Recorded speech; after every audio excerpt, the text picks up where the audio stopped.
His Dark Materials is an adaptation of a book series by the same name.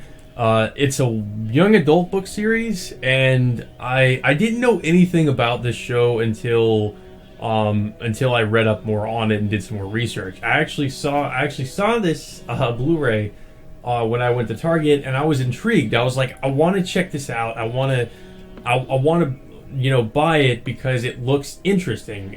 But I just wasn't sure if I was really going to like it because I just didn't know enough about it. So I did some more research, and I was like, I was really getting on myself for not going through with the impulse buy because I decided to watch this series, to order it online, and I was really impressed. But let me just go into the background of this. So this is, like I said, it's an adaptation of of a series of young adult novels by the same name, His Dark Materials. The first book in the series is known as The Golden Compass. There was an adaptation of The Golden Compass back in 2007, and apparently it was not a very successful adaptation. It wasn't a very successful... I don't know if it was a successful movie or not, but I know, according to book readers, it wasn't a very faithful adaptation of the book. So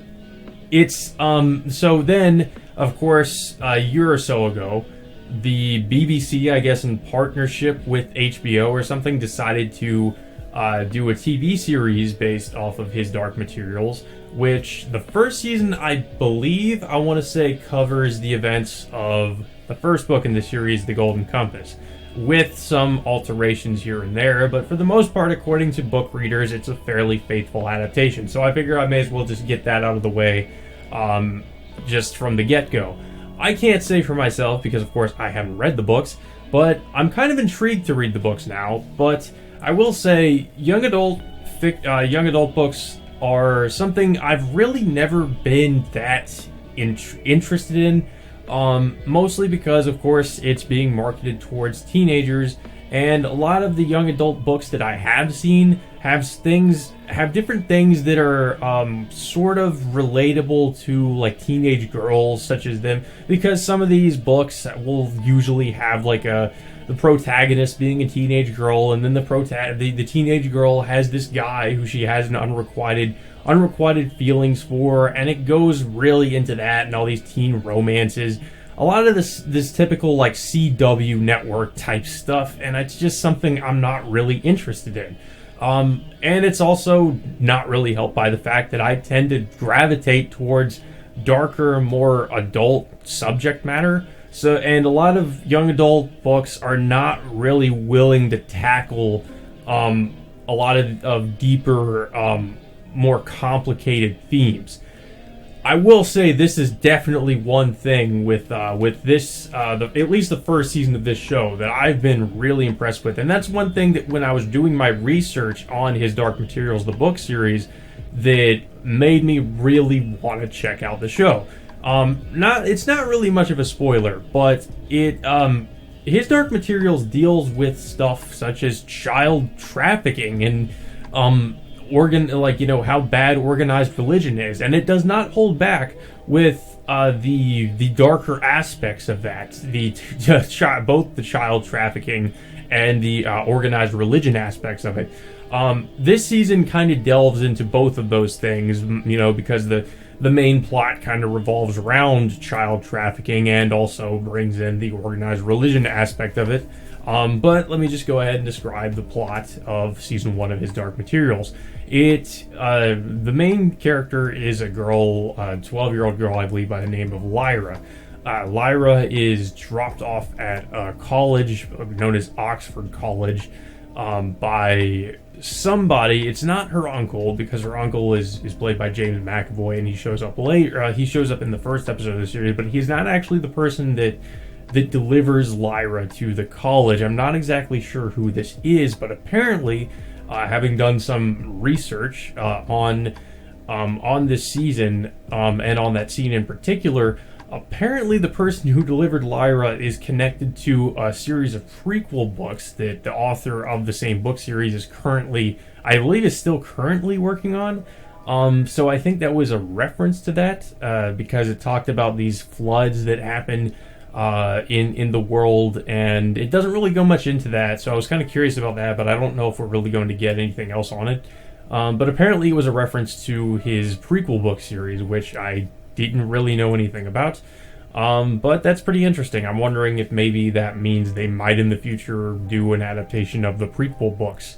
But anyways, so she's dropped off at the Oxford College, and then we cut to like 12 years later, and she, you see her life at the college, and she's befriended this boy. I think Roger. This boy named Roger. Her and Roger are friends, and then it shows all these other characters that we get to know throughout the series.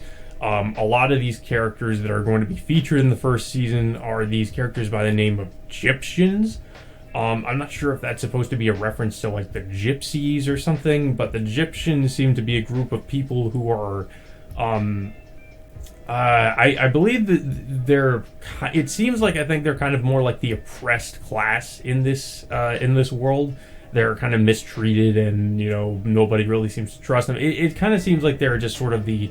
When you think of a gypsy, it's kind of, because that's why I was thinking maybe there's supposed to be a reference to that, because it's kind of what I'm reminded of when I see, just the way they are, the way they act, and just the way that they're treated by everybody around them. I'm kind of wondering if that was what was in reference to. I could be wrong, and correct me if I'm wrong on that. But anyways, so yeah, Lyra's the main character in this. Her uncle visits her, and then while he's visiting her at college, reveals something to the other professors there, that a discovery he's made because he's a researcher. He discovers this thing called dust, not dust like dust on shells, but dust like some magical, mystical thing. We're not really sure exactly what dust is. We find that out, I think, near the very end of the season. But we're not really sure what it is. So he's discovered this thing, which he might be in trouble for discovering, because there is this organization which is known as the Magisterium, and the Magisterium is this huge religious order.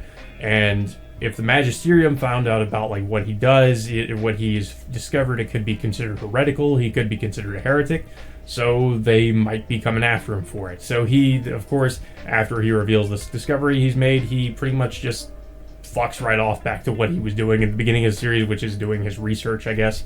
And then Lyra is, of course, distraught that he left, but she also realizes that she has to leave the college soon and, either go off on her own or find somebody to take her in. And right before she decides to do this, or before she leaves, her friend Roger gets kidnapped by this group of people called the Gobblers, and then they throughout the rest of the season, Roger is pretty much kidnapped along with all these other kids. So it kind of goes into this child trafficking ring, sort of, which is not really where I expected the plot to go. So Lyra's goal throughout most of this season is she needs to find Roger, and she needs to get him back. But of course, there are some other things that she discovers within this season, such as revelations about her mother and her father and what they might be involved with, and that maybe they weren't the best people. So yeah, basically that's the gist of the plot. And I was wondering when this character on the front actually factors into the plot, which is more, unfortunately, kind of like halfway through the first season. It's this bear. His name's York, and there are these talking animals. Oh yeah, that's right. I can't believe I forgot to mention one of the other really important aspects of the plot. People in this world are born with these animals, these talking animals that are, I guess, are like linked to them, to their life force. So if you hurt their animals, you can hurt them. The animals are called demons, and the demons can talk. And you have different animals, and different talking animals, and it's a pretty interesting concept. I haven't really seen a lot of that. I mean, of course, we see a lot of talking animals in children's books and in young adult fiction, but not really the way they do it here. So this bear, Yorick, he doesn't really show up until halfway through the series, and you find out there's a bunch of these other bears, and Yorick has kind of been shunned. He's kind of been exiled because the bears are kind of like this sort of They're sort of like this army of bears. They're very, like, of course, as you might expect, very prideful, kind of like a lion, I suppose. They're, very prideful, very, very, somebody has basically disgraced Yorick and taken over as like the alpha, and he's become like the king, the leader of the bears. Yorick has been disgraced. He wants to get his position, get back his position. I don't know if he was already the king or what the case was. I think he was dethroned or something, so he's trying to get his position back. So it kind of goes into that plot too, where Lyra has to kind of help out Yorick. Yorick helps out Lyra. I won't really say much else about that, because I actually really did like the relationship between Yorick and Lyra in this, and also some of these other relationships between the other characters. The characters in this are, I will say, are really strong. The characters in this show have really interesting personalities. Some of them are better than others, but I found most of the characters in the show fairly interesting. There is one, speaking of which, there is one plot. There is something that gets brought up also halfway through the series, which apparently, or the season, I mean, which apparently is something that's supposed to happen in the second book that somehow gets shoehorned into the first season, and that's a plot that comes over from the second book. Without spoiling too much, so as I was saying, this this series kind of deals with some deep and complicated themes.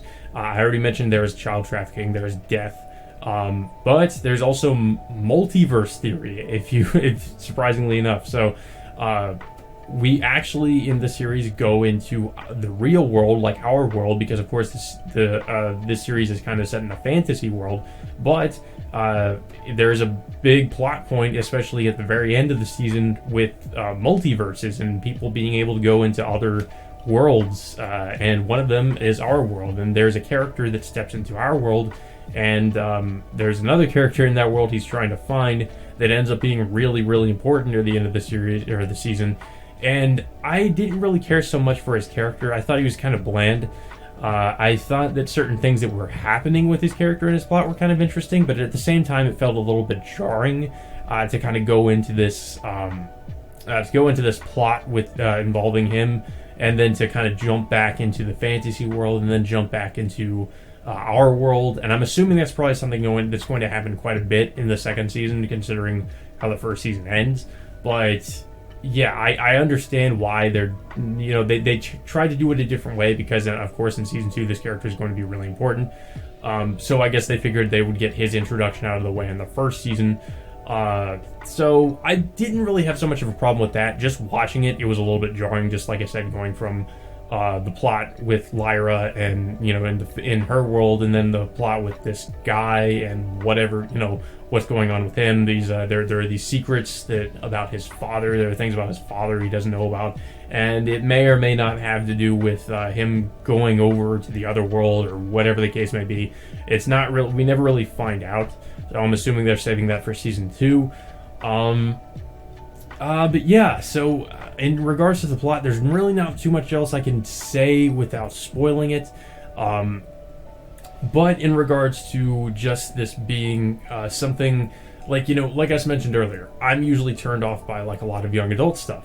This is, I would still say it's kind of considered young adult, but it has enough in here to where it really kind of treads that fine line in between young adult and more adult. I will say this is something like anybody could really watch, but with like young children, or maybe children who are under 12 or something, I would say maybe not the best thing to show them, because there is some pretty dark stuff in here. If you're maybe under that age, like the show deals a lot with death, quite a bit with death. But then there's a lot of stuff in here where I just feel like it's I would most compare it to like something like Star Wars. Star Wars is something everybody can watch, but it also deals with some pretty deep subject matter, while having stuff in there that's kind of just for everybody. His Dark Materials is kind of the same way, and I feel like that's kind of the best way to look at it. It deals with some pretty complicated stuff while also having just things that are generally for everybody at the same time.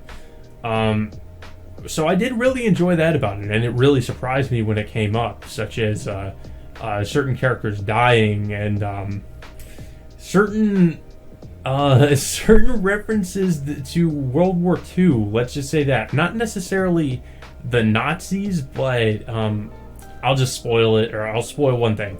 Concentration camps. Yeah, I'm not joking about that. So that's a thing that happens.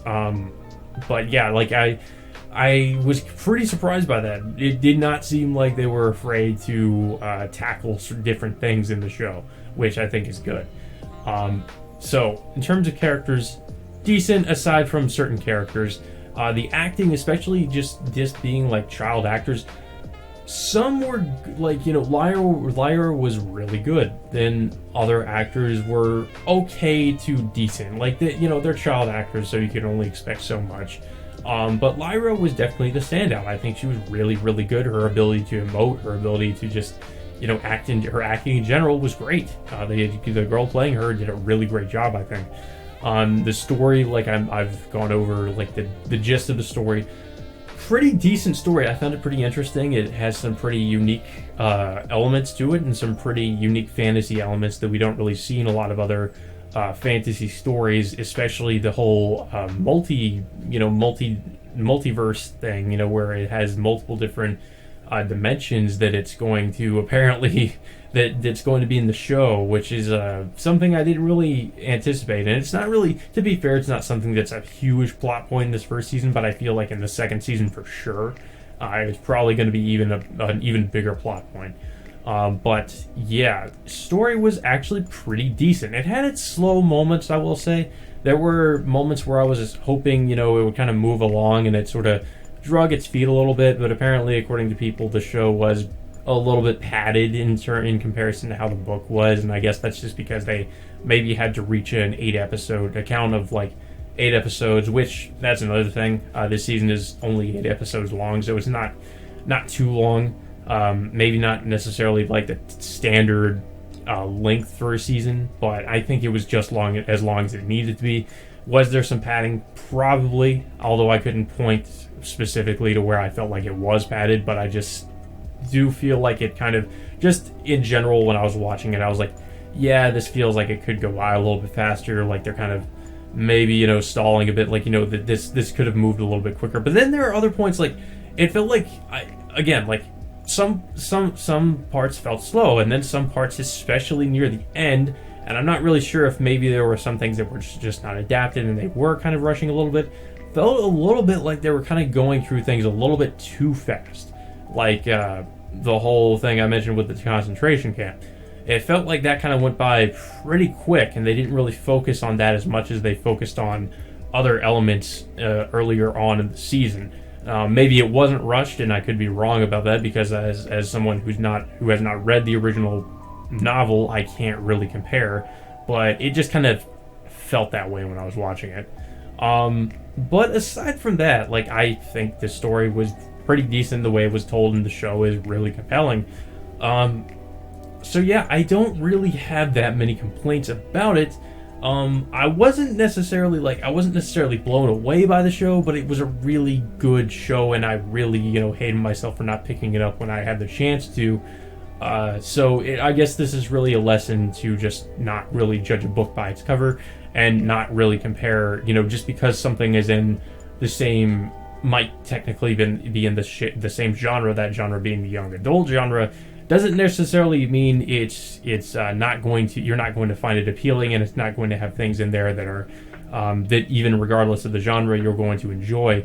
So that's kind of what I learned when I watched this show. So hopefully season 2 can be just as good as this one, because I really was impressed with this season.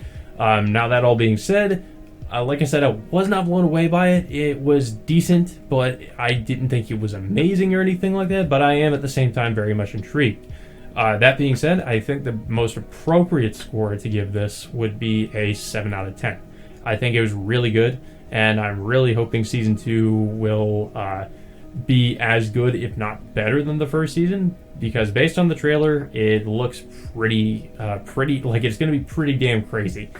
Maybe even crazier than this season, and it could somehow be even fucking darker than this season, which I kind of hope it goes that direction. I really do. I hope that as it progresses, it just gets just more complicated and much more dark.